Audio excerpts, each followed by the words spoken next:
All right, I have hit start streaming, and it looks like I've got a good signal. That's awesome. Good signal strength. Need that. Now I just need some viewers. How's it going, everybody? Welcome to a Comic Tropes live stream. I try to do these as often as possible. These days that might be like, once every 2 weeks or so I find the time. My name is Chris. I'm the host of Comic Tropes. And when I have any free time, which honestly I do not have that much, I love to draw. I'm not a great artist, but I'm always trying. And one of the things I love to do is just sort of ink, because that doesn't necessarily involve as much thinking. And that way I can also talk to all of you. So let's see. Still no one in the chat, but I'll just go ahead and get started here. Sketched up this little Xenomorph today, and I was like, yep, this is good enough to ink. So that's what I'm working on, and I appreciate anybody joining me. Excuse me there. Hello to What Is This? That is quite a cool name. How's it going? Glad to see that the stream is working. So, nothing too fancy here. Just gonna dive right into it and have fun with textures and shadows. I thought that a Xenomorph would be a pretty good character to just sort of mindlessly ink and hopefully get to talk to a bunch of y'all. We shall see. Trying to, as much as possible, pull with my whole arm, and you get a smoother line. Hello to McBain, and to Marshall Punk. Hello, Raheem Sitar, and hello to Perry Comics. Awesome to have all of you. Sincerely appreciated. Hope everybody is doing well. Don't necessarily have anything too exciting to say right yet, but, you never know what kind of stories can emerge during the show. And mostly I just want to take questions from all of you and talk comics and related pop culture, talk about drawing, talk about art, and just talk about life in general. Let's wrap. Hello to Catherine Hudson. Thank you for the compliment. Hello, Joseph Wheeler. Philosophy Mammoth. Oh, that's a cool name. Josh Van Nostrand. Hello. Ethan Snyder. I'm sorry, you caught me watching YouTube. About YouTube here is Chris. Okay, that's pretty good, Raheem. Hello, Atomicus and Ryan Renfrew. Is that right? Renfro. Tuned in while driving. Don't pay too close attention to me. Promise me that. Drive safely. Which is my favorite Alien series? As in, like, any movie to have an alien? Favorite series? Probably still Alien. I love the first two Alien films. They're fantastic. And I can enjoy most of the rest of them. Definitely some sporadic quality with the Alien series. Also a fan of Predator. What are some other good movies about aliens? I mean, E.T., but that's not a series. I don't know. Have I ever tried automatic drawing? No, McBain, I'm not sure I know what that is. Give a shout out. Hopefully I catch it. What did I think of Netflix's Umbrella Academy? I've only seen 2 episodes so far. Oops, sorry, that's giving you guys the finger if I was in England, so I'll just do it this way. I've seen the first 2 episodes. So far, I like it. A lot of similarities with the comic, a few differences, but I think that the core idea of dysfunctional family is definitely there and seems to be working so far. I haven't seen Alita yet. I was thinking of maybe going out tonight, but I still have to work on the current Comic Tropes episode a bunch, so it's sort of a big question mark if I can fit that in. And then I'm back to work tomorrow, so definitely won't happen then. It's either tonight or probably never. So we'll see. Hello, John Constantine and Ash Williams, Brooms Faulty, Joseph Wheeler, Hello, Lockjaw and Ryan Corey. Oh, The Thing. Oh, that's good. The man. As far as alien movies go, you're right. That is towards the very top of my list. Oh man, I love John Carpenter's The Thing. That is something else. Now the sort of sequel. No, I should call it like a prequel. Not overly hot on it. It's kind of the same movie essentially, but with CG instead of practical effects. And to me, it just wasn't quite as effective. And then there's, of course, the original from, I believe, 1954? I could be wrong on that, but it's somewhere around there. And that's an interesting movie, but definitely not as scary. It's more just an interesting idea. And that kind of shows you how sometimes remakes can really improve something. That's what you do, is you find a movie that's only, okay, has an interesting idea, and you make it better. Let's see.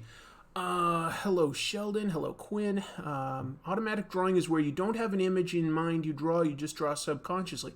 Oh, you know what? My fiance Chrissy will sometimes do stuff like that, especially actually with painting, but also with like her pre-sketches and stuff. So yeah, I guess I have heard of that. I just had never really heard of that term, but I like it. I think I've experimented with that a little bit. You know what it reminds me of is, has anyone out there ever done a 24-hour comic book day? That's where you try to make a 24-page comic in 24 consecutive hours, and you don't go in with a plan. You just start working and see what happens. It's quite a fun challenge. I've done that a handful of times. I would love to do that again. Actually, now that I'm thinking of it, when is 24-hour comic book day? Because that's a fantastically fun challenge. It's a personal challenge, both creatively and endurance. Definitely recommend giving it a shot if you've never tried it.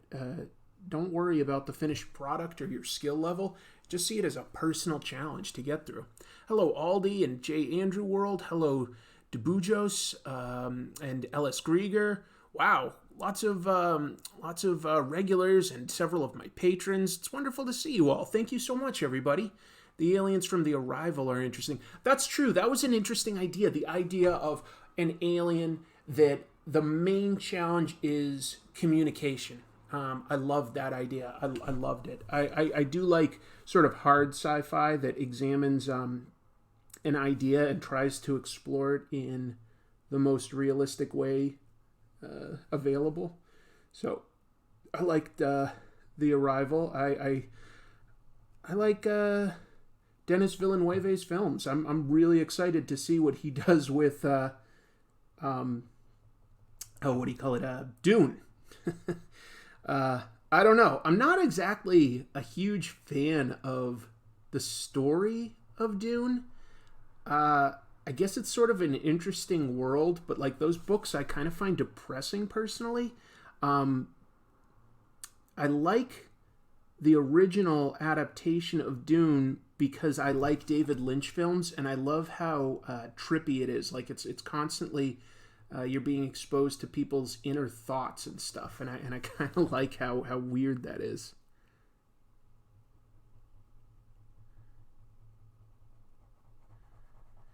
Hello, Altarf. Let's say Tom Kidd does the painting with automatic. Okay, so automatic drawing. Tom Kidd. So there's a cool example. And Sheldon says that he's pretty sure that 24-hour comic book day is in October. That sounds right because... Oh, and J. Andrew World confirms it. He doesn't confuse it. He confirms it. Yeah, I've done that before, and it's a blast. It's such a great challenge. The trick is that you need not only the 24 hours that you're going to devote to your craft, but obviously there's some serious recovery time involved in staying awake and working on something for 24 hours straight. So it's a big commitment in that regard. You have to have a job that will allow it, because how many of us have more than 24 hours to give. Not many. You're sacrificing quite a bit, but that's kind of what I like about it. Hello to everybody that's popped in. Do you draw from memory or do you use reference? It depends. Both. A lot of the things that I do for inking, I have used reference. For this specific piece, I did find a piece of reference just to quickly block out in pencil what I wanted to draw. My goal here is to work on inking technique. But when I draw actual pages of comic books, I do draw all that like from memory and from like, plotting out perspective grids and stuff like that. I mean, I might look at images, but I'm not directly copying anything. So it really depends on what my goal is. For this, I'm just trying to work on my inks. And I think that's, as long as I'm upfront about that's okay. Norm Brayfogle. Yeah, Nintendude. I definitely have considered doing an episode about him, and I probably will at some point. Exactly when, I can't say. It's not currently on my calendar, in other words. But it is definitely an artist that I'd like to discuss. I happened to be reading Batman comics when he was working on them. It was Jim Aparo, Norm Brayfogle, and a few other guys. But those were two of the big ones at the time, and I would really like to talk about each of them because that had a big impact on me. Batman was definitely among the first comics that I was really into. Spider-Man was the first, but Batman was the second as far as superhero comics go. So I would definitely like to talk about both Norm Brayfogle and Jim Aparo, who I think is quite underrated, really. I don't think he has quite the fame and stuff that I would have expected him to have. But you can never guess where what will be popular, I guess. What other questions are there? Nobody panic. I'm here. Okay. Hello, TARDIS Rider and Monster Thrash. Thanks for subbing. Yeah. Hello, Quinn London. Have I read any of the Alien Dark Horse comics? I definitely did back in the early 90s, but I don't remember a lot of them too well. But that was definitely a time when I was getting into indie and black and white stuff, and as well as superheroes. And I can say that like Dark Horse at that point in time was almost a middle ground, because they'd have things like Dark Horse Presents that was black and white, and they'd have a lot of like lesser known creators or slightly indie creators like Paul Chadwick for Concrete, but then they'd also have guys like Frank Miller, who's certainly as mainstream as you can get. I mean, he's very well known. So I always found that kind of like interesting to explore, and among those early comics that I was reading at that time was definitely some of their Alien comics, Alien, Predator, and that. Yeah, pretty cool stuff.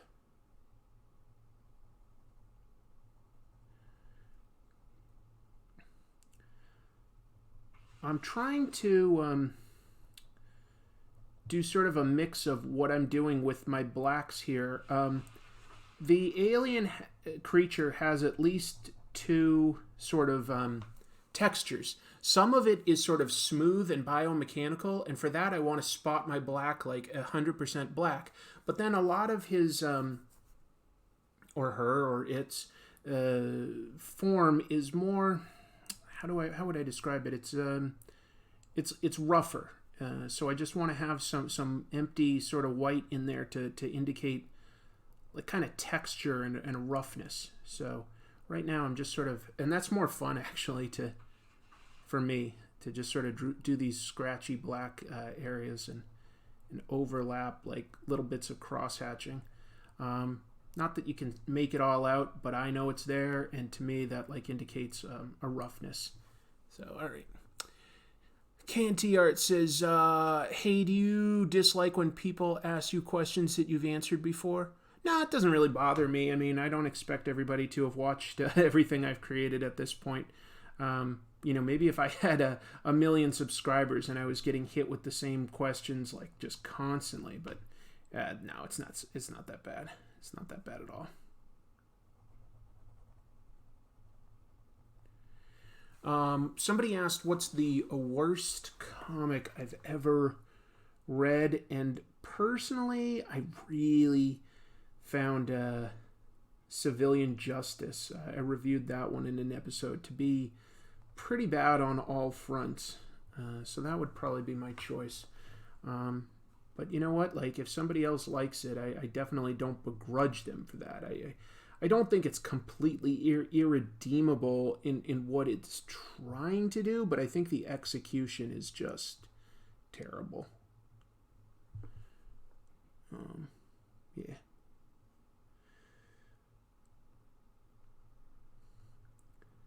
Yeah, if people were like hoping that I'd say something like, pretty well known in mainstream, like,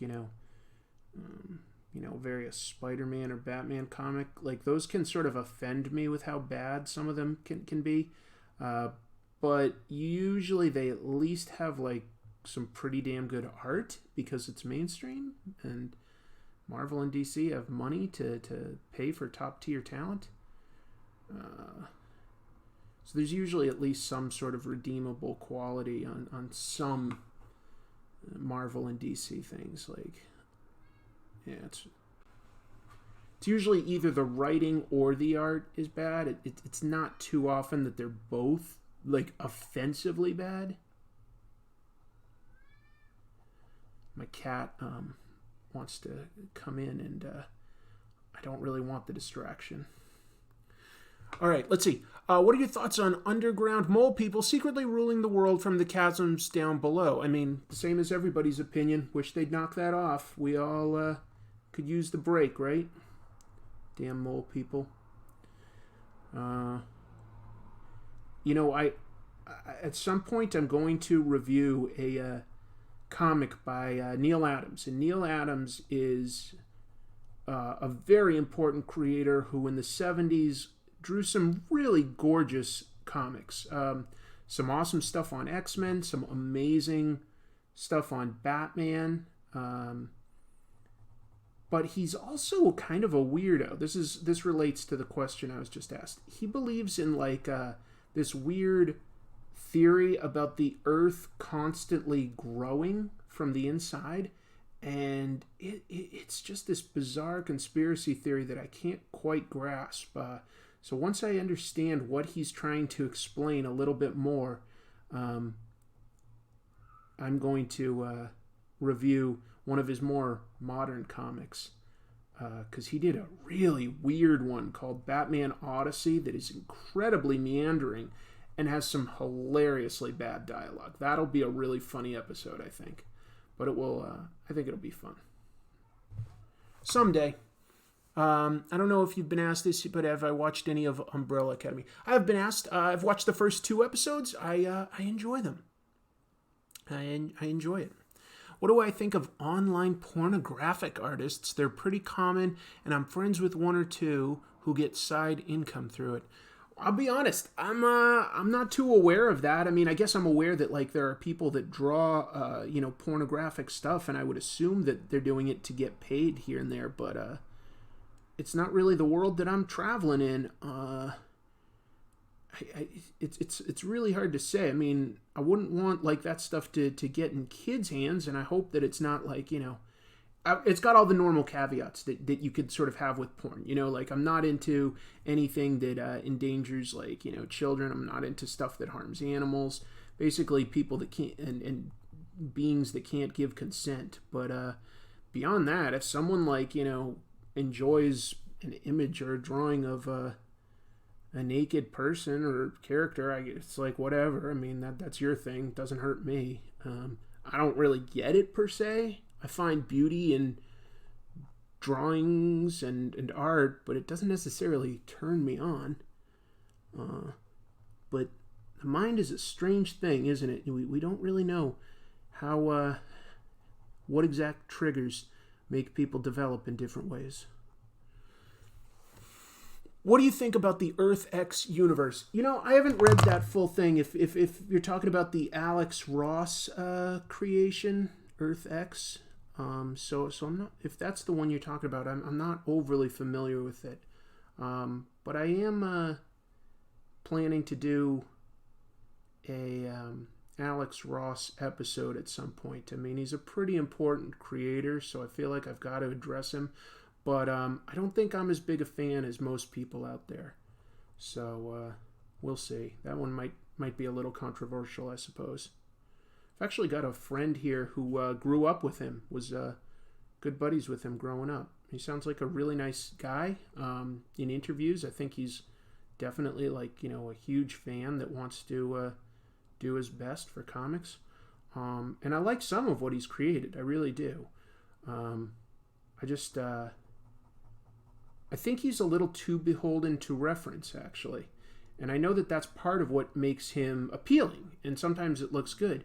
But I've seen him draw things where it's clearly based on something like an action figure, and you can actually see the joint, the seam from the plastic. Like, he's included that. He hasn't thought to, interpret it. So that drives me nuts. If that makes sense. Cool questions tonight, folks. Challenging me. Let's see, what else? How would you rewrite Ultimatum? That'd probably take too long to think about right now. Oh, by the way, just thinking of this, I don't think too many of you are in the Seattle area like I am, but just in case you are, and just want to give a small heads up that I will be going to Emerald City Comic-Con this year. I pretty much go every year for like one day. So I'm going to go this year on a Friday. That's the only day I could get off from work. So I'm going to be there on Friday. I don't have a table or anything like that. So I'm not like making this as an announcement like, come buy my stuff. Just saying that I'll be there. And if you are, and you see me, please feel free to stop me. If you want. You don't have to. But if you want to, I will definitely not be offended or anything like that. I've had that happen a few, people stop me at conventions these days, and it's always a surprise. I'm not exactly expecting it, but it's a pleasant surprise. I really sincerely appreciate the support everybody has given to the channel. So if you want to say hello, I'm happy to pause and give you some of my time to say hello back. So, yeah, I'll be at Emerald City Comic-Con because that's coming up pretty soon. I forget exactly when. I want to say March 14th, 15th, something like that. I'd love to hear your thought. Some more mainstream book as well. I don't quite understand that question. Sorry, I missed something. Have I ever tried to make a sculpture with bones like Giger used to create aliens? No, I don't have a lot of experience with sculpture in general, actually, so... that is actually something I'd love to learn more of someday, is sculpture. But no, I don't have a lot of experience there.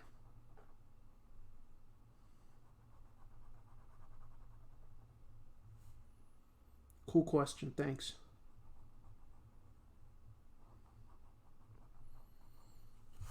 Let's see, there's no more stopping you, Chris. No, there's no stopping me. I'd love to visit Seattle someday. Seattle's a pretty cool city. There's a lot to like about it. Okay, some people I think are having conversations back and forth. That's awesome. I'm just trying to jump in with like a good question. Do you see comic tropes getting to the point where you start having a booth at cons or panels? That's really hard to say. I don't know. I haven't really given that a lot of thought, I'll be honest. I have tabled at conventions and had panels, but it's because I've actually had comics that I've made that I've sold, and I've been at a small press expo many times because a lot of it is small press what I do. I've been at Baltimore Comic-Con, and so I've been on both panels and had tables at various conventions. I love it. It's very rewarding to get to hype up your own creations, talk to people that are interested in stuff. Yeah, it's great. For comic tropes, that's. I mean, I'm not against the idea, I guess, but I don't know exactly who would be interested in a panel. I don't know. I just haven't given it any thought, I guess, is the answer. if it keeps growing, I suppose that's definitely a possibility. I would definitely love to have the time to work on comics again, primarily as a writer. I've got several ideas that I've written that I would really love to go back and sort of hire the right artist to turn the ideas into reality. So that's definitely something I want to do. But in the meantime, I have so much fun writing writing reviews and drawing and stuff. Even if it never gets published again, I'll always sort of be making comics and talking about comics. It's just the medium that I love the most. Do I still proof Robert Kirkman's comics? Technically, they send them all to me. I don't always have the time these days to proofread it all. In fact, I would say that I haven't read the last 2 Walking Deads, but I want to. So I'm a little behind, but I do still get sent all that stuff, yes. But I'm not the only one, just to make that clear. That's why you've never seen me like sort of get because at a certain point I was like, hey man, I've been proofing these for almost since day one, and can I get a credit or anything? And he was like, oh, a couple of years ago we started sending them to other people too, so no. I was like, okay. In that case, I'm not going to knock myself out proofing it every month if I'm really busy. I thought that I was the only one. That was naive on my part.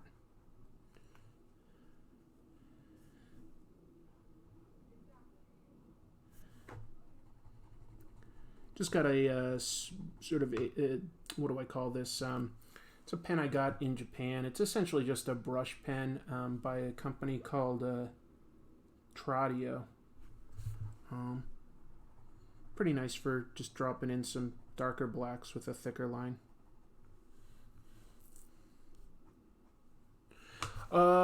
If you want to write a short story from a graphic novel, I would let you. Oh, maybe so. We'll definitely talk offline. What's the best comic or series you've read from a licensed property? The first one that leaps to mind might not actually be the best, but the first one that leaps to mind is at least one that I personally enjoy, and that's G.I. Joe when it's written by Larry Hama. I'm just definitely a fan, and I'm not saying that every issue he's written has been a masterpiece, but overall, I really enjoyed growing up with that. That was one of my introductions to comics. And then I enjoyed, or enjoy, I should say, his current run from IDW. He's been able to continue his series. And so as far as like a licensed, that's definitely one.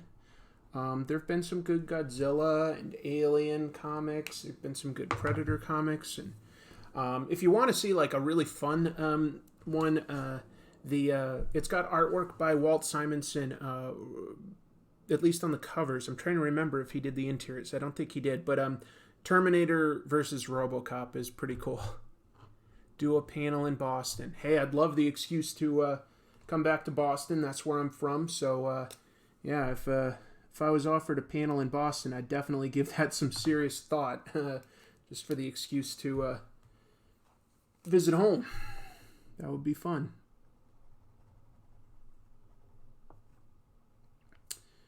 We'll see. No promises right now. Problem right now is even if I was like offered something like that, I couldn't get the time off work, and I definitely can't support myself on just comic tropes at this point. So I have to work, So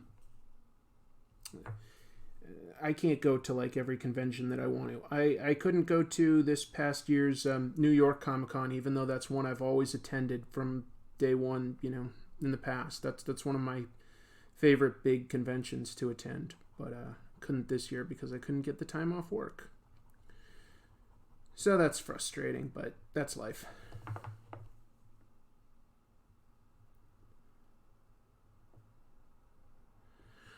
Let's see. Have you ever read Tom King? He is really depressing. I don't find Tom King completely depressing. I love his run on Vision. That was a really interesting idea. I guess a bunch of Miracle Man was kind of depressing, but I do like his Batman stuff as well. So I like Tom King. I like it quite a bit.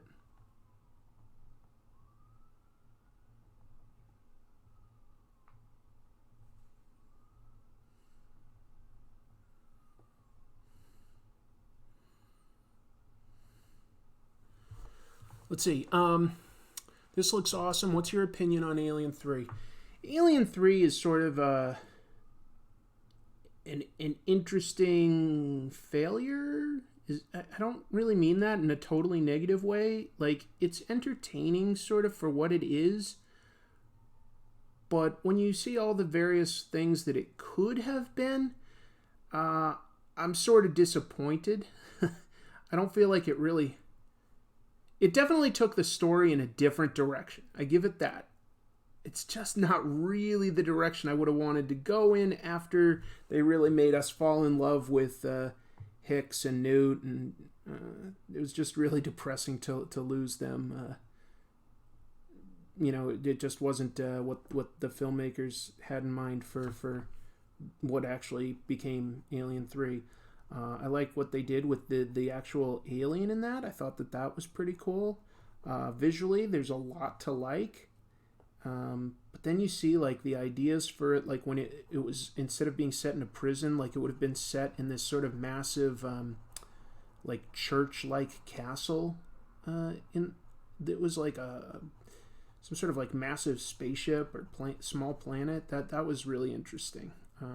You can find like a lot of those designs out there online. It's been released by the various concept artists that were working on it.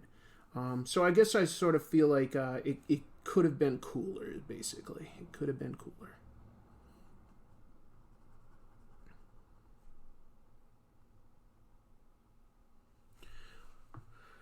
Better than Resurrection. Yeah, I would say it's better than Resurrection. And then I'd say that Resurrection I actually liked more than...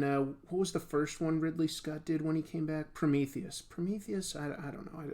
Prometheus is interesting on its own, but it doesn't really feel super connected to Alien, and the characters in it are quite dumb. I liked... Actually, the characters in the follow-up, Covenant, are sometimes also quite dumb, but I found them a lot more likable, if that makes sense. So Covenant was sort of okay. I don't know. Like, at this point, we're just sort of saying, like, well, which one was better than this one? But, like, if you're just going to say, well, which of the Alien movies are good, I think you go 1 and 2, and that's basically it. So, have I ever read Jonathan Hickman's run on Fantastic Four? Do you think you will do an episode on comic tropes about it? Do you like it? I will probably do an episode about Jonathan Hickman. I haven't read all of his Fantastic Four run. I did read his follow-up on both Avengers leading into Secret Wars, and I've also read East of West. Maybe something else by him too that's just not coming to my mind right now. And generally, I really like Hickman. I think he takes his time setting up stuff that's epic, and I believe he delivers with some suitably epic ideas. So I actually need to finish reading his Fantastic Four run, and then I do want to cover his techniques as a topic and his history. So definitely something I'd like to do in this year, if I can.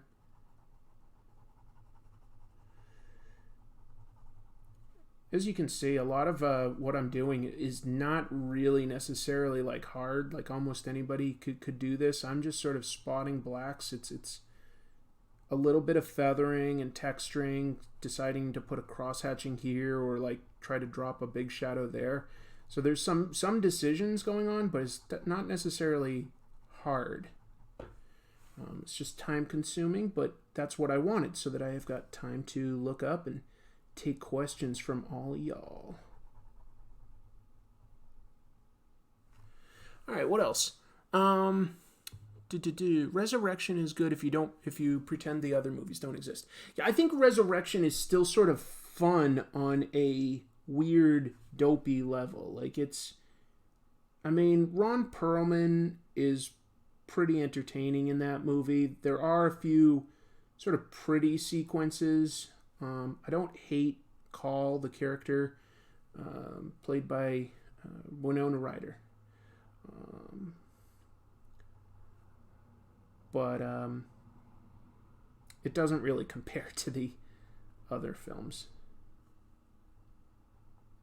Oh, and what's his name as the crazy doctor? Who the guy that voices Brad Dourif. Brad Dourif is fun in that. Am I a fan of underground artists from back in the day? Gilbert, Sheldon, Robert Crumb? Yeah, I think I did that episode on Harvey Pekar, and he's a big one. Now, I know that comes sort of at the very tail end of the underground comics movement, but yeah, I look back and there's... Robert Crumb was somebody that I found funny back in the day, but a lot of his work has not aged well. I have a problem sort of enjoying most of what he did, but he definitely played an important role, so I respect that, but I don't think his work has aged that well. See you, TARDIS Rider. Yeah, I agree with J. Andrew World, exactly. The director of Resurrection is really talented, because City of Lost Children and Delicatessen are both really good movies. So I don't think it was a mistake hiring that director. I think that he probably just wasn't given enough creative freedom to have his vision come through, we'll say.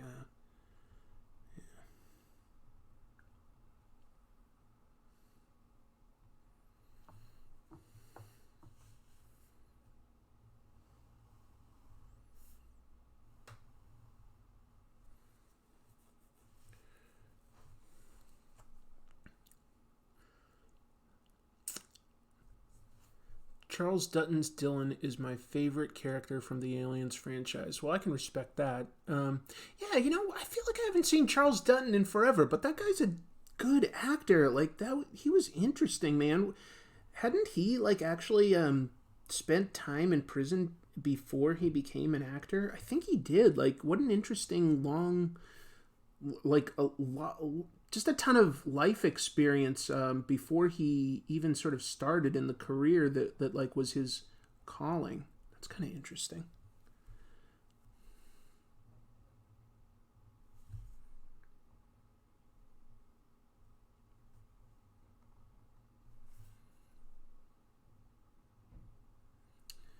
Yo, I've got a challenging question for you.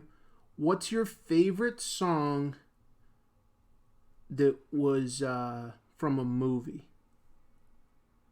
I feel like that's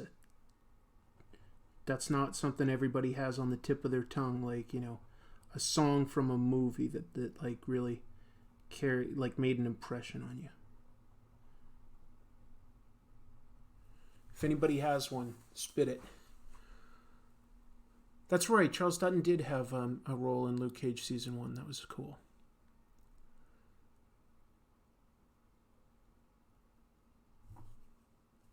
Thanks, Lawrence, I think.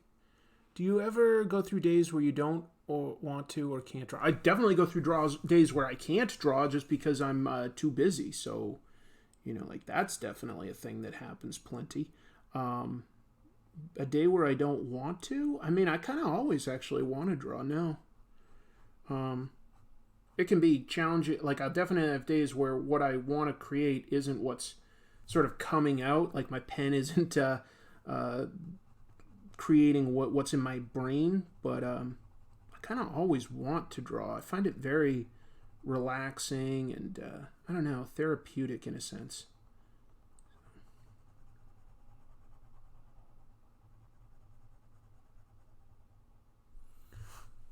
Some of the music in Flashdance is pretty catchy. Totally.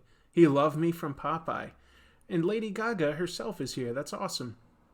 Space Jam theme song. Wow. Highlander soundtrack. Totally, Mr. Vic. I'm a big fan of Queen. I love that soundtrack. That is a good one.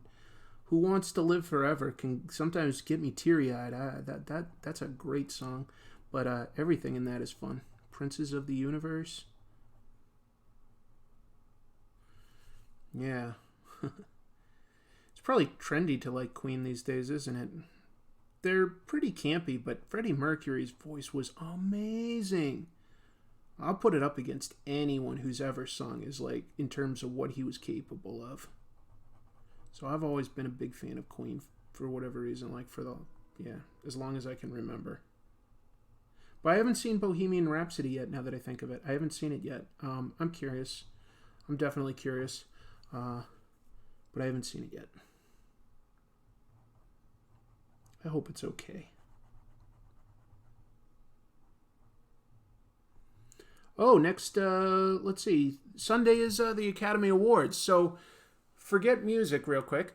Out of like what's been nominated, is there anything you feel strongly about that should win? I definitely will say that Into the Spider-Verse, I feel strongly. I really want that to win Best Animated Movie. I like that movie a lot. So, but I'm curious, like, there's a lot nominated, especially Best Picture. I'd have a hard time deciding, like, off the top of my head, what deserves the win there. Maybe Roma, maybe.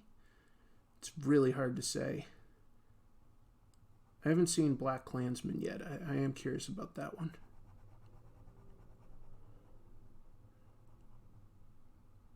And I'm not really a huge Spike Lee fan, but that one did look pretty interesting. And the reviews that I read, like, I was like, yeah, that's material I'm curious about. Green Book looks good. We'll see. Skipping the Oscars this year. I don't usually watch the Oscars, but I am always kind of curious who wins. Yeah, people are saying it'll probably be a debacle this year. I kind of agree with you, McBain. Black Panther should not win Best Picture of the Year. I don't know in terms of like overrated. I do think it's a very solid, entertaining superhero movie. You know, like I definitely can watch that one a bunch. Do I think it deserves Best Picture? Not really. I would put like pretty much anything else Ryan Coogler's directed ahead of it. Not that he's directed that many, but certainly, yeah, just that's not the one I would have gone for. But, props for being the first superhero movie to get a Best Picture nomination, at least. That's cool to have on the books. Do you think you will get around to a Comic Tropes episode on Jeff Johns? No question. No question.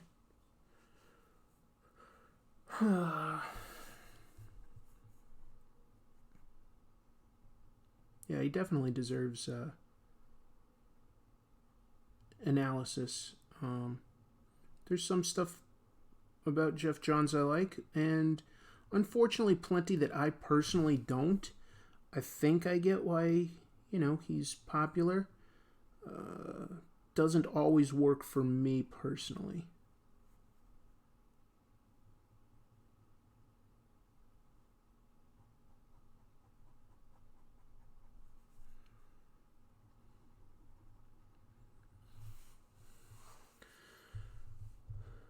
I don't know about being a diversity nomination. I think it was more about being just a recent superhero movie that was well done. So they were just like, oh, time to acknowledge that superhero movies can be good.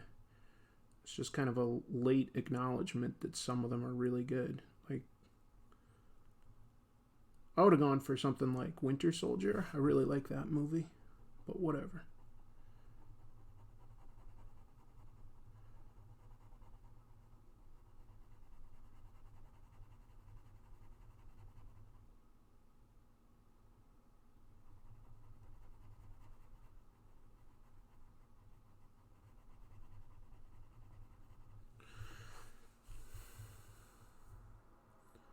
I think Josh Brolin should have been recognized for his performance as Thanos. I don't know if I would have put it up there as a best supporting actor nomination, although now that I think of it, you could make the argument he's the lead character of that movie because he kind of gets everything in the works and everything focuses on what he does. But I don't know if I'd quite give it an Oscar nomination, but I do think he did do very good work. I do.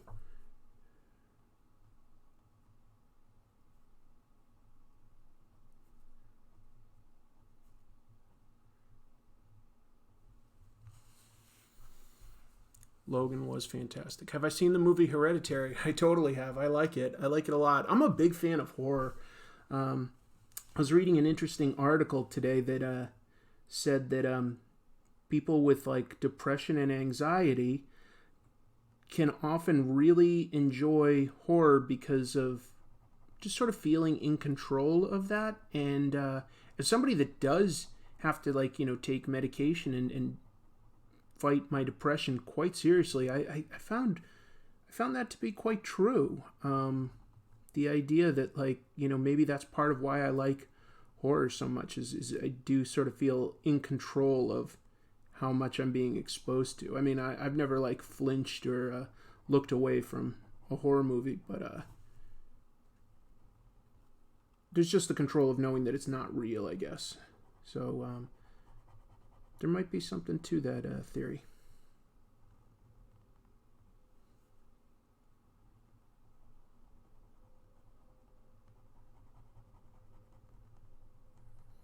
But yeah, Hereditary was a good one from last year. I think the best horror movie in 2018 was probably Suspiria. Suspiria is dope, folks.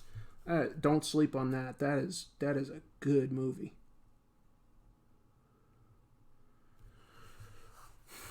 Yeah, I'll totally do a comic tropes about Heavy Metal Magazine, no question. I mean, I touch on it a little bit in my episode about Mobius, so yeah. I would love to do an episode, Wolf Whiskey, about Frank Frazetta. One experience I had that was really fantastic back in the day was going to the Frazetta Museum. For those that don't know, Frank Frazetta has a museum on his property. He's got a huge estate pretty deep in Pennsylvania in the woods.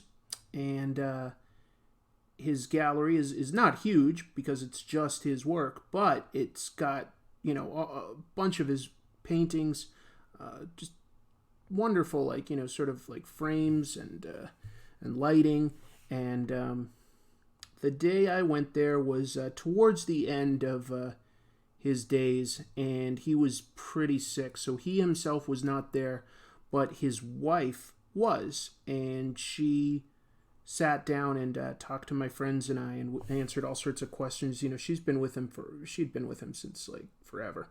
So it was wonderful to get to talk to her about Frank Frazetta's life and to see his work really up close so that you could sort of see the techniques that he uses. Some really gorgeous artwork. And I would love to discuss his influence in the world of fantasy and painting and pop culture. He was an amazing talent, no question about it. Yeah, Fire and Ice, yeah. Yeah, maybe that would be a good time to review Frazetta. Have I ever read any Argentinian comic books? One. I'm pretty sure it was Argentinian. I'm trying to remember. Is Eduardo Risso from Argentina? He drew 100 Bullets here in America. I'm pretty sure that he's Argentinian. And if so, I read a vampire comic that he made down in Argentina. So that's at least one Argentinian comic that I've read. I'm pretty sure I've got that right. And I definitely will do an episode at some point about the comics of Argentina. Yeah.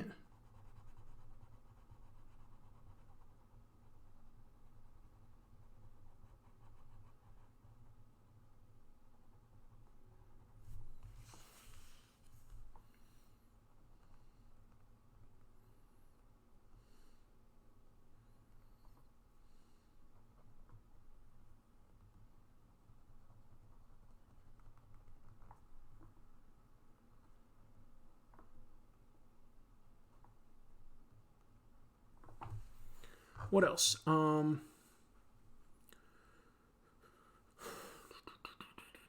the week he passed away, I was teaching inner city kids in Baltimore that had no art program, and that was the moment it hit me that he passed away. I was crying. Ralph Bakshi movies are all great. Wizard is my favorite. Okay. What are my favorite horror comics? That's a great question. What are my favorite horror comics? See ya, Evilest Badger. Thanks for joining us.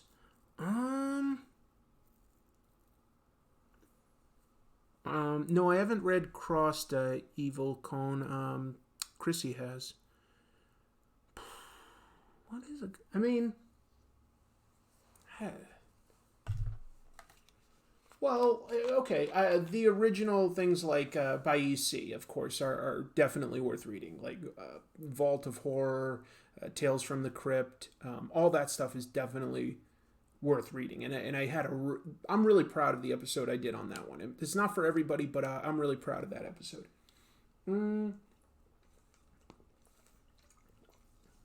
After that, I mean, I won't lie. And I'm biased because, I know him, but I do really like Walking Dead.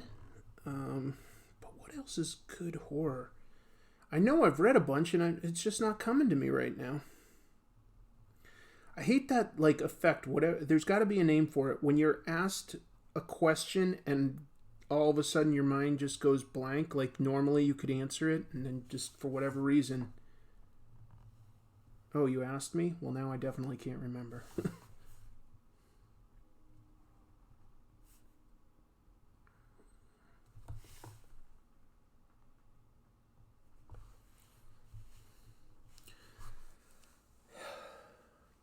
Hellblazer. Yeah, that's a good option. I haven't read Alabaster. Sorry. Afterlife with Archie is decent. It's interesting. I don't know if it's my favorite of all time, but I do also like, I did an episode about this. Dylan Dog, I think, is interesting stuff. What's with the giant sandwich behind you? That is basically just a giant sandwich. It's a cheeseburger, and here in America, it's all we eat. So we also just put giant cheeseburgers. Oh, Junji Ito, thank you. Like, I love Junji Ito's horror comics. That's one I've done an episode about. I don't know why his work was not coming to me, but yeah, that's a pretty good one. And his adaptation of Frankenstein, that's totally worth a read if you haven't read it. Like, pretty cool stuff.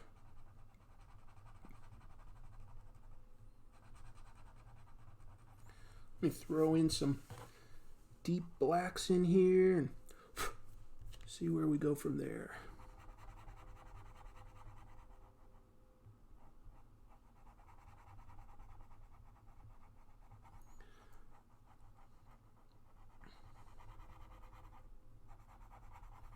My idea for this was just a xenomorph alien on a planet that's just totally desolate, and he's just so hungry that he's basically just sort of walking out and about in like these cloudy, misty areas with like hardly any light, and he's just like desperate to find anything to eat. Kind of like a crazy shark that like comes in too close to shore. He's not really hiding in the shadows exactly. He's looking for anything he can get his hands on. Hellboy's great. Good point. Favorite alien film? I'm probably gonna go with the first.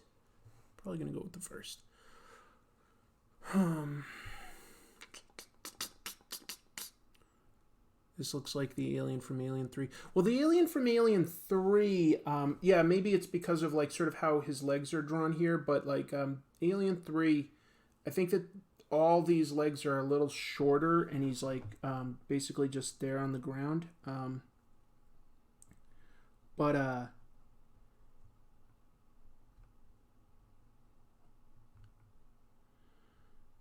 Yeah, I can see that. The original like alien design basically didn't have this sort of like extra joint sort of around the ankle, but I believe that the standard one that's like based on humans does have that now that they can like do it in a CG and that. Pretty sure this is the standard look for one. I don't know. Yo, I don't have all the answers.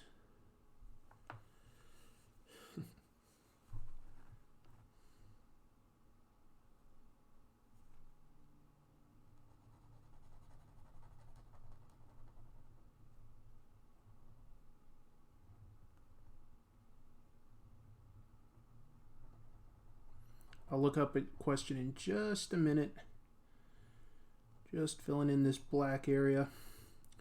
How long have we been going? Oh, it's coming up on an hour. Hey, thanks. Just before I'm talking about, like, you know, how much longer am I going to go, a super chat. Much appreciated, Sanity. Much appreciated. Yeah, I never will ask for that, but it's always appreciated. Always.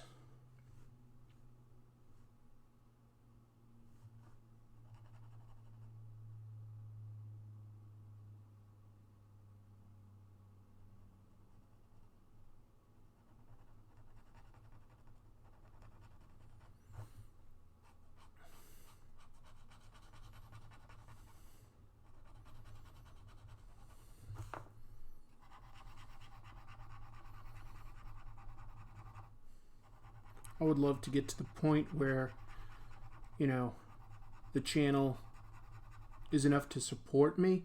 Not really close to that now, but it definitely helps. And yeah, it feels like it's a small possibility. Like, you know, not too far away now from hitting 50,000 subscribers, which feels like a good number to me. I'm not sure, but there's the chance that'll do something to the YouTube algorithm. It would get like shared with more people, and if so, you know, like then it could really take off. But not gonna know until we sort of hit that 50. At this point, you know, another month or two till we do that. But it's going in the right direction at least, you know. So I'm really grateful for all the support. I'll keep making a weekly show as long as people are tuning in and subscribing. I think everybody's gonna like this one. It's an interesting bit of history. It's about a Mexican comic book, but I think everybody's gonna enjoy it. Like everybody, we'll see. But I think so. My favorite alien movie with aliens was not called Aliens, is probably Predator. Okay. What are your thoughts on the retconned origins of the Hulk and Immortal Hulk? Haven't read Immortal Hulk yet, Ellis Grieger. Definitely need to.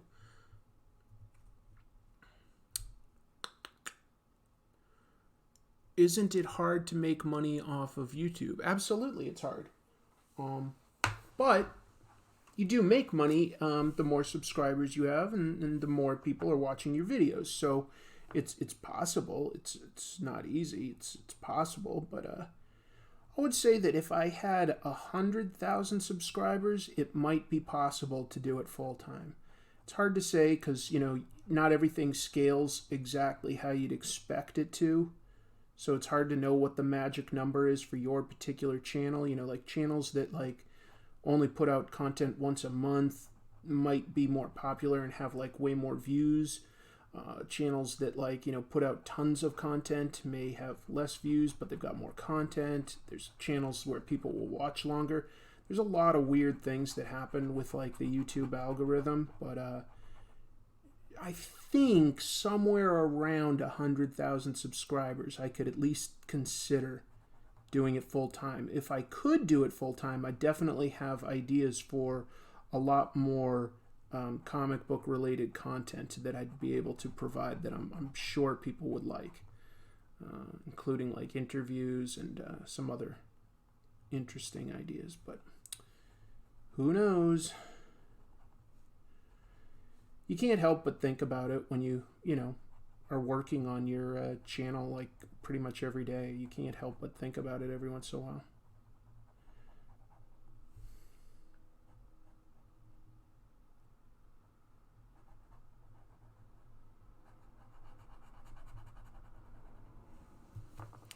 Didn't Japan have comics of their wrestlers? Yeah, they sure did. Wrestling's popular over there, man.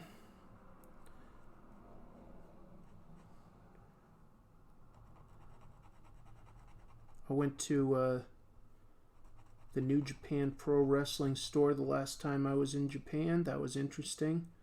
And I also went to the Tokyo Dome, where a lot of the huge events in pro wrestling that they have are held. That's an amazing venue, by the way. The Tokyo Dome, that thing's almost like an amusement park. They've got a roller coaster. They've got like tons of shopping and restaurants.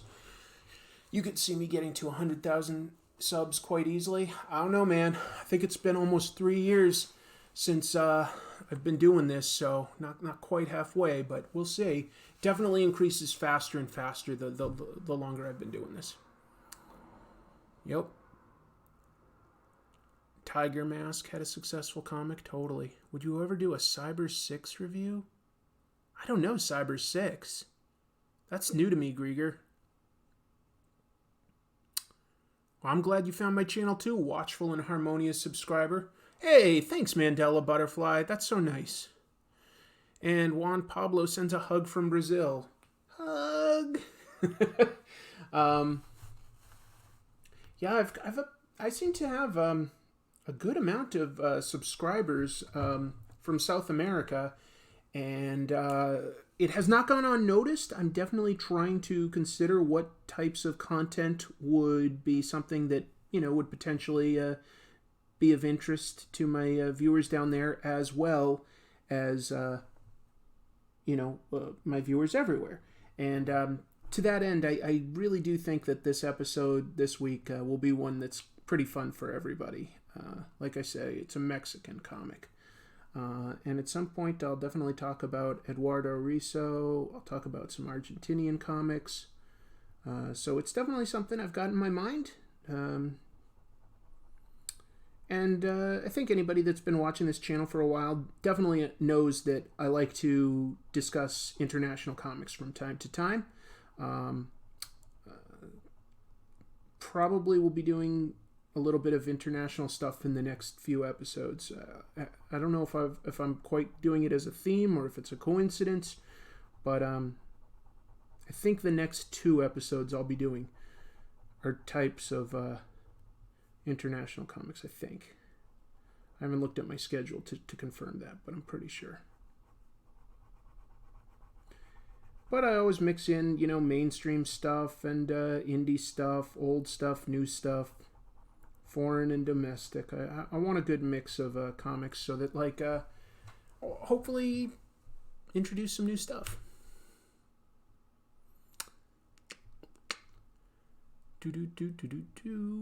Hello, Ecuador.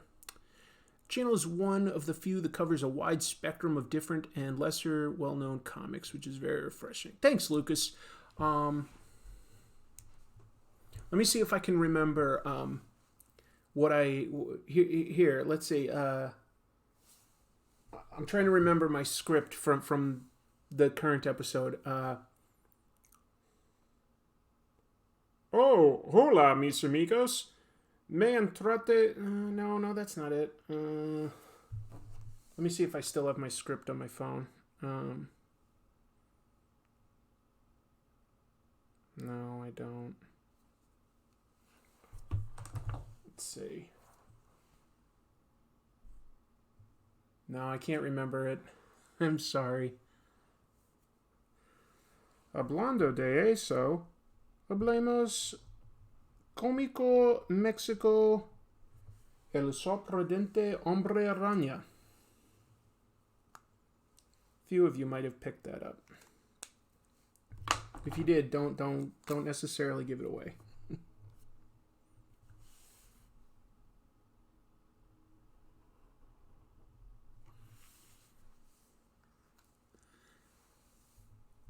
Mexican Picard. Engaggio. Would I ever consider doing my own version of fan art if I was asked to? What would my own version of fan art be? Isn't this fan art? Like I'm doing fan art of an alien. So sort of, yeah.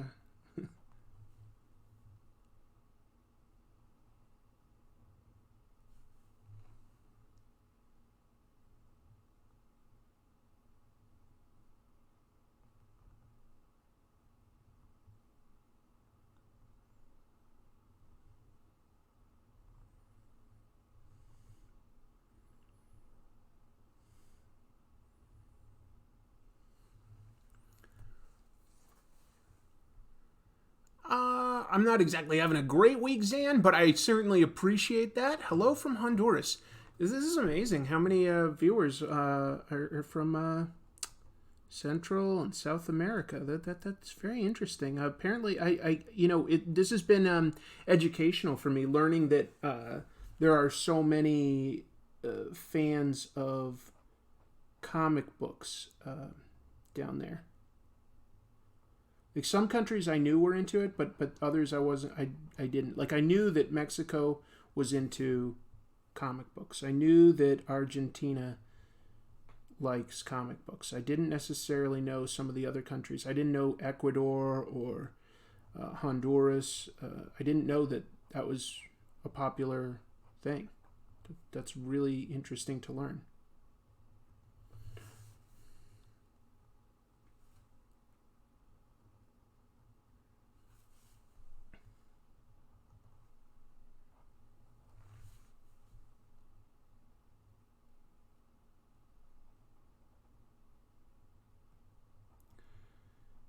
Yeah, I've always been curious about international comics. There's not a lot in sort of that Central Asia region. Like I'm talking like Kazakhstan and Mongolia and everything. They're not really into comics apparently. I don't know too much about like Russian comics, whether there are some or not. It's just like I just don't know. I've seen Russian movies. I haven't really seen Russian comic books. And then Africa doesn't necessarily have a lot of comics, but that's a humongous continent, so that's sort of like misleading. There are definitely countries within it that do have comic books, but most don't. Oh, there was a movie of Foot Trot Flats. I'm slightly familiar with that comic strip because a viewer from Australia sent me some of those books. Funny stuff. Russian animation was amazing. Don't know about comics though, yeah. In Argentina, comic books were really big in the 60s and 70s. That's interesting. Yeah, that's really interesting. Huh. Are you drawing this off of base pose, or do you just know the Xenomorph's anatomy this well? I don't know the Xenomorph's anatomy this well. I did use reference for this. What I'm specifically trying to work on here are my inking techniques instead of my penciling.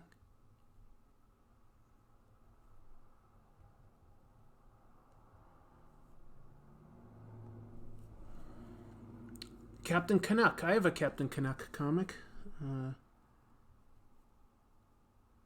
Yeah, sometimes I'm surprised there isn't more of a huge publishing industry up in Canada. They've definitely had printers up there forever that America has used to print our comic books. But it's interesting that they don't have a massive comic book industry of their own. I guess they just sort of read and join in the American comics because we all speak English and I don't know, something like that.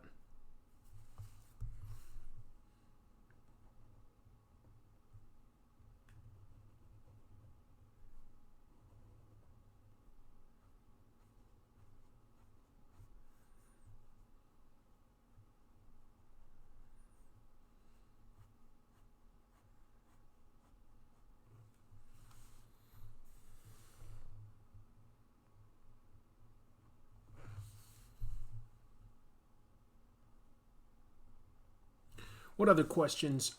Captain Cannabis comic. Never heard of that one. That's funny. If you're a really good Canadian comic artist, why wouldn't you just break into the U.S. industry? I think most do. What are your thoughts on the Avengers Endgame trailer? Glad that they're not giving anything big away. I was nervous to watch it, but I couldn't resist, and I was like so glad that they didn't really spoil anything. I was like, okay, good. I want to be surprised at that one. I don't think I'll watch any further trailers. I'm going to try to do my best to resist.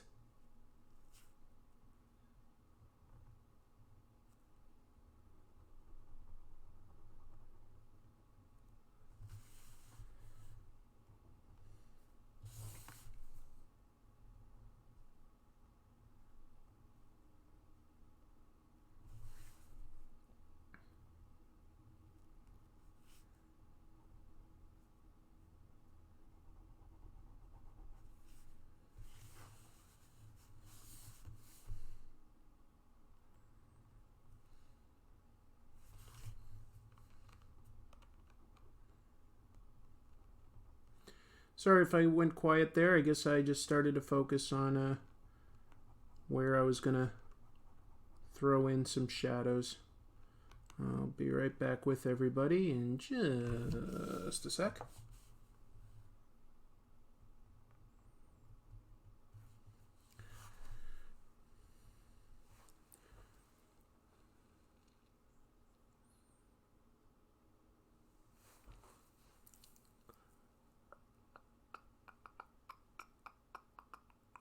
Do you think there's any way the DC Cinematic Universe will catch up to Marvel?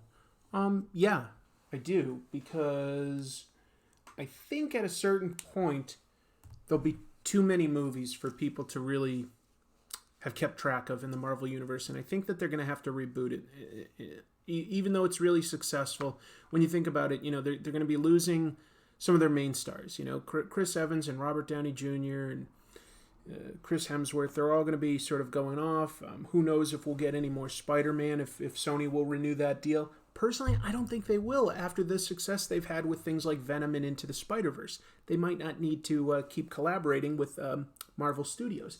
So if Marvel's going to lose some of those main characters, they have things like X-Men and Fantastic Four coming up. Great characters. Is it going to be that exciting to sort of reboot that, but without crossing them over with some of the other Marvel characters that they could use? Marvel could also, if they rebooted, maybe put some big characters like Punisher or Daredevil, back into the mix. So I sort of wonder, we're something like 21 or 22 movies deep with the Marvel Universe. It's been going for over 10 years.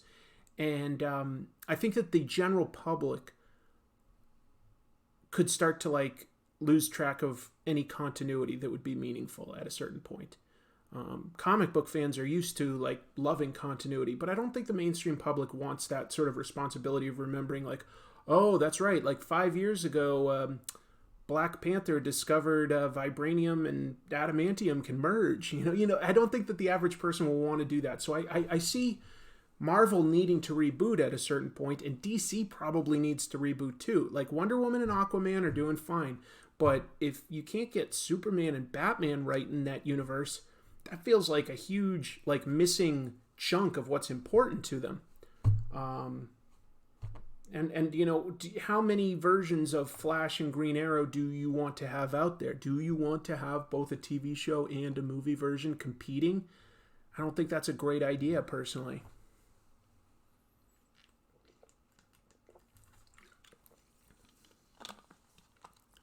So what I'm saying is, can the DC Universe catch up?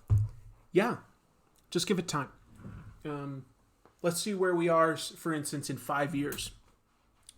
Because Marvel's doing great right now, and I'm glad they're doing great. I really enjoy their movies.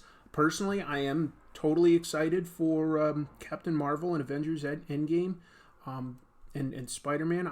I'm looking forward to all of them. I really am. But it can only go for so long before I don't think people have superhero fatigue. I think that they may get exhausted trying to follow the continuity of this series that's had so many crossovers and things like that.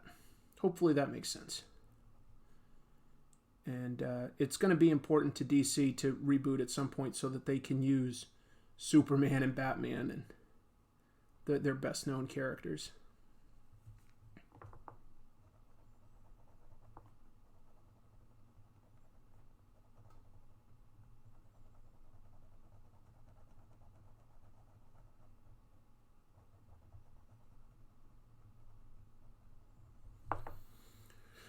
I probably will call an audible and wrap this up pretty soon, folks. Yeah, I think, you know, I probably need a couple more hours to really flesh everything out here. But I'll keep going for a little while just so that I can sort of get most of this top fleshed in. But I'm probably going to call it quits in, I don't know, within 30 minutes or so. Just want to give you a heads up in case you got any questions. Try to get them in now. I'll do my best to address them. I know I've missed some people, and I promise I'm not ignoring you. I just can't see everything while I'm also drawing or talking. And boy, can I talk. Ay, ay, ay.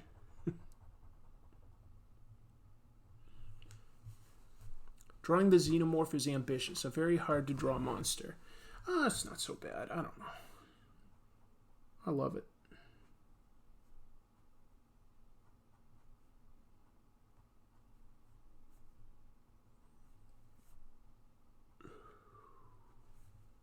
I'm having fun. I'm having a really good time just drawing this, talking to everybody. Yeah.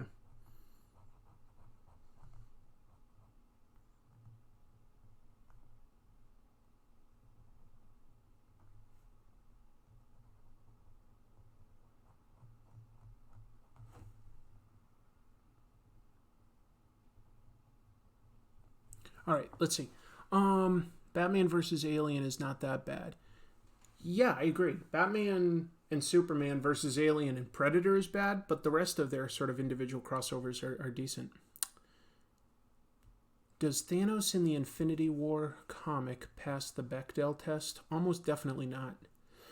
What if Attack on Titan and Alien had a crossover? Humanity would be doomed. Ever see yourself doing a video on Irredeemable?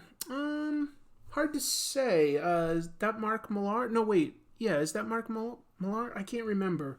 I'm trying to remember which comic I'm thinking of right now.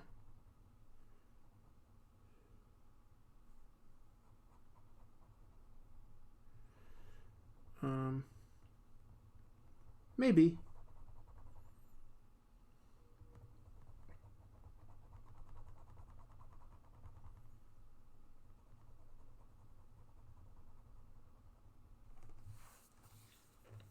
Since we're on the question of the Marvel Cinematic Universe, what do you think the next 10-year story arc will be? I'll be honest, I don't know if they're really thinking like that. I hope they are, because that's the only way to get something good, but I don't know. What I would do is build up to Galactus, I think. And I would also introduce Doctor Doom as quickly as possible. And I would essentially treat Galactus kind of like something more like a story like with the Beyonder or something more like that level where everybody needs to sort of team up. And with Galactus, I don't know, give it something more like a Secret Wars, any version, kind of send off. That's what I would do.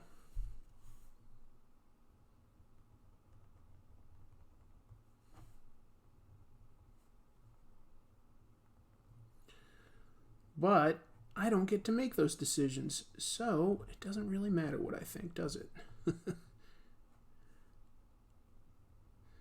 But yeah, I think that like a cosmic threat with an actual intelligence behind it, and I would use some version of Galactus for that, and I would have introduced somebody big like Doctor Doom to really throw a wrench into everything, so that it's not just the good guys against a big threat. I would have like, you know, a bad guy that like maybe they're sort of working with that's also like not that trustworthy. Yeah. Who knows?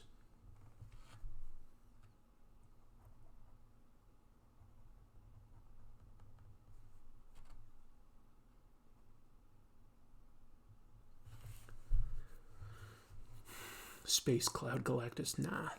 Next storyline should be someone like Annihilus. See, Annihilus is a great villain, but like for maybe one movie. I don't think he necessarily is interesting enough to support sort of an arc. The Annihilation Wave is a cool threat, but I wouldn't have Annihilus be like the sort of mastermind behind it.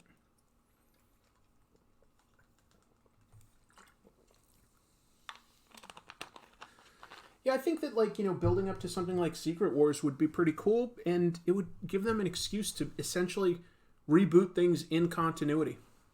So if any sort of actors were really popular and wanted to stick around, they keep them. Otherwise, you recast and you start over fresh, but you sort of say, like, look at that, it's all connected. That's what I would do. But they don't pay me millions of dollars to make those decisions. But I think that, like, building up to that as an arc, and then, like, actually, like, having an in-story reboot would probably be a smart way to go, because you'd sort of keep, I think, the fans happy by following the comics, and at the same time, like, give yourself a reason to restart and try to do things fresh. Try to grab some characters that maybe hadn't really been used as much lately, and take it from there. Does that make sense? Maybe.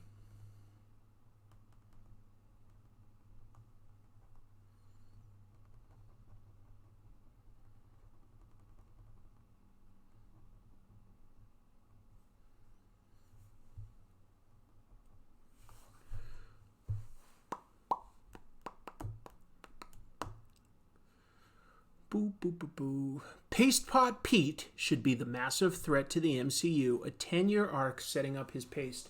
No question. It's what people want, it's what people need, and Paste Pot Pete is probably among the most terrifying villains Marvel Comics has ever created. He's a guy that's created a glue that's, really, really strong. That's not average glue. This is not some dope that's going out there and going like, oh, I've got Elmer's glue, you're in so much trouble. That's not a threat to somebody like Spider-Man or Iron Man. But a guy with some really strong paste, now you've got a threat. Now you've got a credible threat that we can all relate to. The idea of a really strong paste. Oh my God, you could be sticking heroes everywhere. There can be heroes stuck left and right. Oh, it's terrifying to even consider. Paste Pot Pete. You get some sort of big name actor with some, like threatening chops. I don't know. You get your Willem Dafoe, or you get a Matthew McConaughey if you want to skew a little younger. Who knows? Maybe find some British guy, because most things should be played by British guys. And you just like, yo, it's Paste Pot Pete. We're going to need all the Marvel Universe to take on this guy. This guy's got paste. Iron Man, we're going to need your space armor and give rescue Hulkbuster armor and bring back everybody that's ever died. Thor, you got to go on a quest to bring Hela back, and she's going to revive everyone that's ever died, because we need everybody on this one. Paste Pot Pete is threatening our universe, and we're the superheroes. We're not gonna take that sitting down. We're not gonna paste up that easy. Avengers paste assemble. Can sell Happy Meals with paste toys in it. You can have huge banners when you go into your Targets and your Walmarts, like the Paste Pot Pete is coming. And he's like, I got my bucket, and I'm gonna paste ya. Like Spider-Man going, oh, I've got so much responsibility, but how can I go up against this? It's paste. What if I get my shoes stuck on the ground? Oh. Control C, everybody. Control C. That's his catchphrase. Paste Pot Pete runs around going, Control C. Like, oh, you've been copied. Oh, that's no big deal. And then he goes, Control V. And they're like, I'm pasted. Oh, this is so modern and hip and edgy. We need Ant-Man and Captain Marvel and Black Panther and Brother Voodoo to solve this one. Oh, there's so much paste. It's everywhere. It's getting in my keyboards. It's miserable. Oh. I'm Paste Pot Pete, and I'm here to say, Control V every day. Oh, he's so powerful. Oh, he's got all that paste. Photoshop is the next villain. Yeah, getting pasted is when you get punched, right? Well, could be now, because all of a sudden you're like, hey, Paste Pot Pete, guess what? I'm Iron Man, and I invented Teflon armor. My Teflon armor's here. Haha, you can't beat me with your paste. And he's like, oh yeah? Well, guess what? I can also punch. Like, now we got Punch Pot Pete. Punch Pot Pete. He can do anything. This is gold. I hope Kevin Feige is listening and he goes, methinks I have an idea for the next 10 years. That's how he talks. Methinks. Kevin Feige here. Methinks I've got an idea.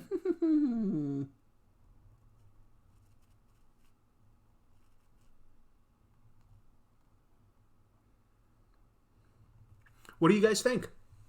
Howard the Duck is probably one of the most underrated characters. Howard the Duck has had some pretty funny comics. Howard the Duck is people only think of Howard the Duck now in terms of the bad movie. But that was a really funny comic, and it's become a funny comic again. And now he's getting another TV show version, right? And that didn't Hulu pick up 4 new Marvel shows, and one of them is MODOK, which is pretty hilarious. And then one is Howard the Duck. But wait a minute, Kevin Smith is doing one of those shows, isn't he? I hope he's not doing Howard the Duck. I don't think I'd like that.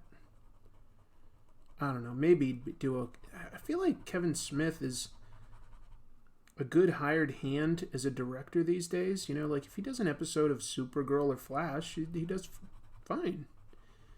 I don't really find him that funny anymore, but maybe I'm wrong. Maybe he's still got plenty of good material in him. But I don't know which show he's working on. Maybe one of you out there does. But he's doing one of those 4 shows. How many fourth wall breaking characters are there? There's She-Hulk, there's Howard the Duck, there's Deadpool, there's Stan Lee.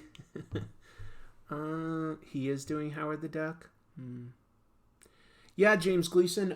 Disney Plus is their new streaming service, and they're going to do a Loki show. It has Tom Hiddleston, and the idea is it's going to be him throughout history, interacting with famous people and influencing the events of mankind with his trickery. Could be fun. Tom Hiddleston's a great actor, man.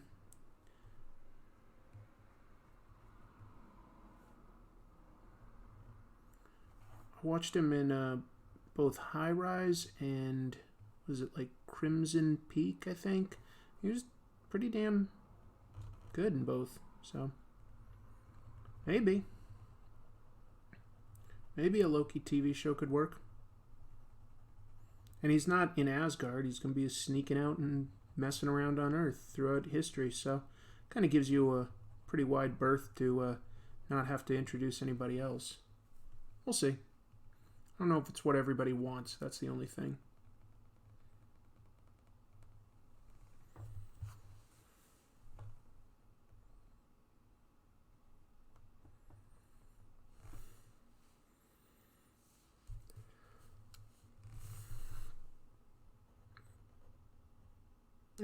I think that'll do it for today. What are your thoughts on Lobo? Am I the only one who thinks he can be a great movie for DC? No, Lobo could definitely be good. Yeah, Lobo's pretty funny. Lobo's an interesting character. Do you like Shrek? Hopefully that's just a shitpost. I don't know. I don't really care for Shrek that much. Do you think the time is right for a Mystery Men reboot Flaming Carrot movie? Always the right time. That would be very cool. I hope the Enchantress appears in the Loki TV show. That would be a good poll, since they haven't used her, and they probably won't in the Thor movies. They used Lorelei on Agents of S.H.I.E.L.D. So yeah, Enchantress would be a good character to introduce in a Loki show. Batmite breaks the fourth wall. That's a good point. I liked the first Shrek. I guess it was okay. I don't really remember it. I only saw the first one. I didn't watch any of the Shrek sequels. Asmin Caesar says, I like the Mystery Men movie, awful as it is. Yeah, it's like there's some good actors in there. Like there is some funny stuff. It's just weird. I hope Hela comes back in any movie. Yeah, I mean, Cate Blanchett's a great actress, and she did a great job, so I'd totally be up for Hela coming back. Please keep doing these, Chris. They're always a blast.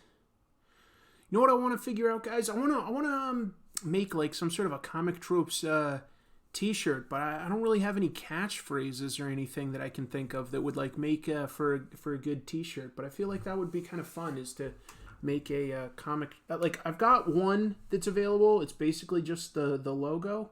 If you ever like look under the description of the various videos that I make, there's usually a link there to Teespring. I've priced those really low, just in case anybody sort of wants one. But I'd love to like come up with something more creative. I mean, obviously I like to draw and stuff, but I just don't have a good idea yet. It's definitely been something I've been thinking of trying to make, but I don't have a great idea yet. I don't know. Anyway. Oh, hi, you caught me wearing merch. Your mileage may vary. Yeah, that's true, but I don't think I say it enough that anybody would like recognize it as like a Comic Tropes shirt. I don't know. I need like a good drawing or something if I need to make one. But I don't want to like rip off an existing character. I don't want to make like, hey, Superman. Comic Tropes, not for dopes. Perfect. Nailed it. Everybody go home. Perth Comics. I'm sending you a check for $10,000. Keep reading comics. I mean, I do say that, but I don't know if it means anything. I got to think of something more clever about comics in general. Just something about comic book history or comic book this, that, or the other. We'll see. Decided I'm gonna cover this up. I don't like how that looks. Let me just look here real quick. I don't know.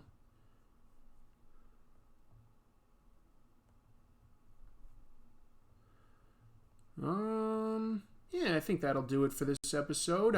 Sincerely appreciate everybody joining. Great questions. If I didn't get to yours, I apologize. Never try to ignore anyone. Just trying to draw and talk comics and answer as many questions as I can. I always have a good time doing that with everybody. And yeah, I did this for an hour and a half. I was only planning to do it for an hour. So I'm going to take off. Everybody, thank you so much for joining. Sincerely appreciate it. I feel like this came out all right, but then again, it's not really hard to make something look cool when you drop lots of blacks. That's a tip. Like, seriously, if you're ever in doubt about something, just keep dropping shadows because it'll look cool. All right, everybody, I'm going to take off, and new episode coming this weekend. I think you'll like it. I think it's pretty funny and interesting. So it's a deep cut about comic book history that you may not have been exposed to before. It's about Mexican comics, and until next time, why don't you keep reading comics? All right, thanks, everybody. Bye.